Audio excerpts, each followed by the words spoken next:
الحمد لله رب العالمين والصلاة والسلام على سيد المرسلين وعلى أزواجه وذرياته وآله وصحبه ومن تبعهم بإحسان إلى يوم الدين. أعوذ بالله من الشيطان الرجيم. بسم الله الرحمن الرحيم. إن عدة الشهور عند الله 12 شهرا في كتاب الله يوم خلق الله في كتاب الله. حضرات گرامی، اللہ تعالیٰ نے سورہ توبہ میں ارشاد فرمایا، جس کا ترجمہ ہے کہ مہینوں کی گنتی اللہ کے یہاں 12 مہینے ہیں، جب سے آسمان و زمین بنے، اور ان میں سے 4 مہینے قابل قدر و احترام ہیں. تو پہلی بات یہ بتائی گئی کہ 12 مہینے ہیں. 12 مہینے قمری مہینے کہلاتے ہیں اور دوسرے 12 مہینے شمسی کہلاتے ہیں. عام طور پہ 2 ہی طرح کی تقویم رائج ہے، اور دونوں سے شریعت کے احکام وابستہ ہیں. شمسی تقویم سے دن کی نمازوں کا مسئلہ ہے، اور سورج کے ڈوبنے سے دن کے آغاز اور دن کے خاتمے کا. تو بہرحال شمسی اور قمری دونوں طرح کے مہینے ہیں. شریعت کے بہت سارے احکام قمری مہینوں سے وابستہ ہیں. تو وہ 12 مہینے ہیں، اور ایسا نہیں کہ اس میں کمی و بیشی ہو، بلکہ فی کتاب اللہ، اللہ کی کتاب یعنی لوح محفوظ میں 12 مہینوں کی گنتی 12 رکھی گئی ہے اللہ نے جب سے آسمان و زمین کو پیدا کیا. پھر اللہ نے فرمایا دوسری بات کہ ان 12 مہینوں میں سے 4 مہینے قابل احترام ہیں.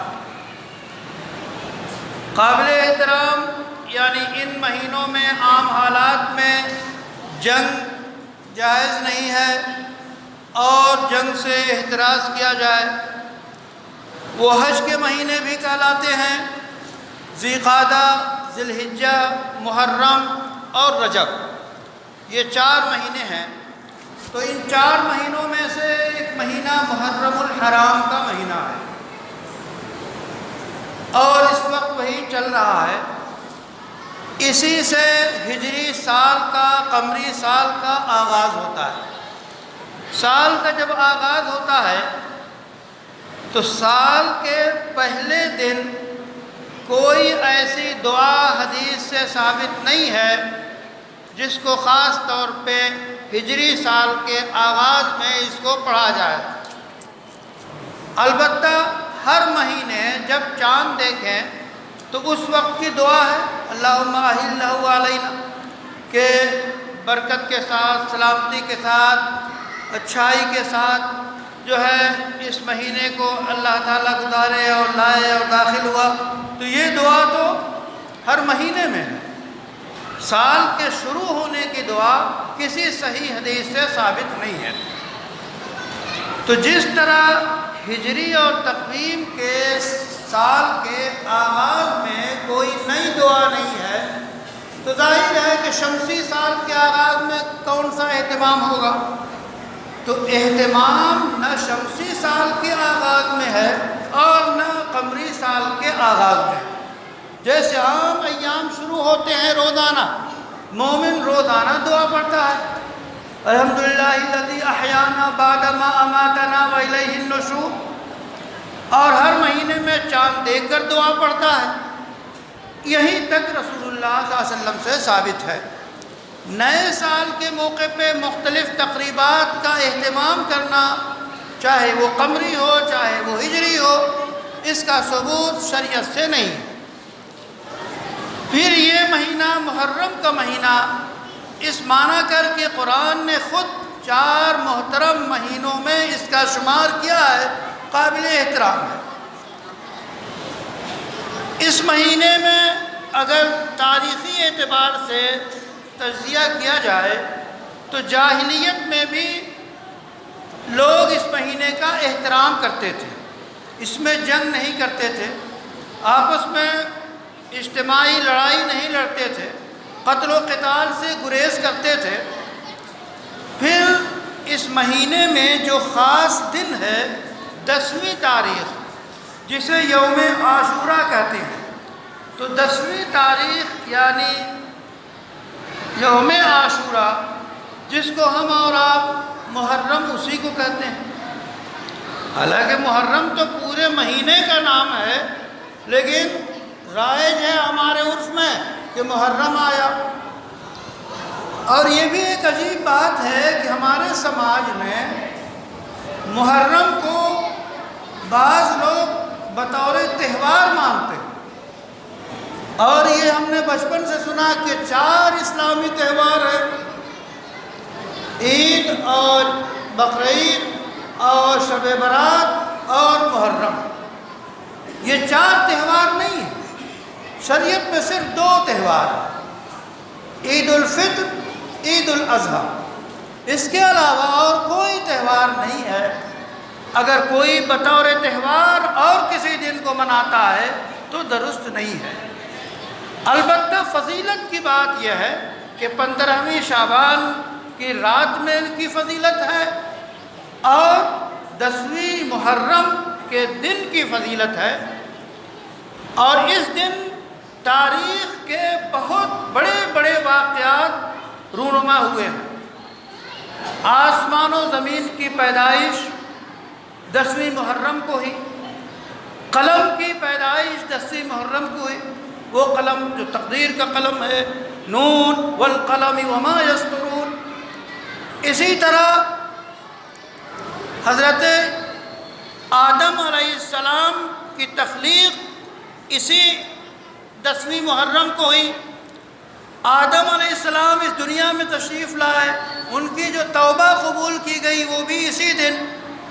اس کے بعد حضرت موسیٰ علیہ السلام کو جو نجات ملی ان کی اس قوم سے، فرعونیوں سے اور ان کی قوم سے، اور لشکر کو لے کر جو دریائے نیل سے پار ہوئے، وہ محرم ہی کا دن تھا، 10ویں تاریخ تھی۔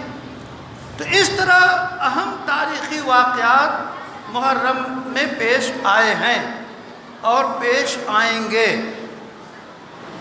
قیامت کا مسئلہ بھی اسی دن ہوگا۔ تو اس طرح کی اعتبار سے یہ دن قابل قدر اور اس میں ایک طرح کا احترام اور معنویت پائی جاتی ہے۔ اس دن میں خاص طور پہ رسول اللہ صلی اللہ علیہ وسلم نے روزے کے اہتمام کی بات فرمائی۔ روایات میں ملتا ہے، بخاری اور مسلم کی روایت ہے کہ رسول اللہ صلی اللہ علیہ وسلم نے مدینہ میں ایک دن صبح سویرے کہلا بھیجا تمام لوگوں کے پاس کہ جنہوں نے ابھی کچھ کھایا پیا نہ ہو وہ روزے سے رکھیں، اور وہ محرم کا روزہ۔ اسی لیے بعض روایات سے پتہ چلتا ہے کہ رمضان المبارک کے روزوں کی فرضیت سے پہلے محرم الحرام یعنی 10ویں تاریخ کو روزہ فرض تھا۔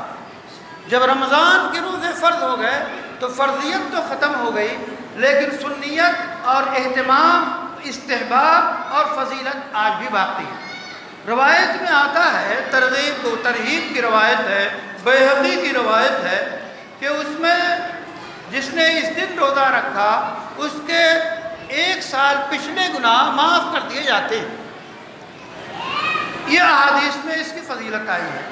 تو 10ویں محرم کو روزہ رکھنا چاہیے، مستحب ہے، فرض واجب نہیں ہے۔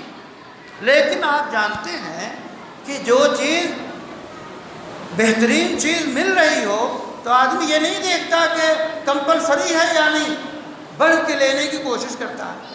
تو عبادات میں جو نفلیں ہیں اس پہ ثواب بہت ملتا ہے، چونکہ اس سے اصل فرض کی حفاظت ہوتی ہے۔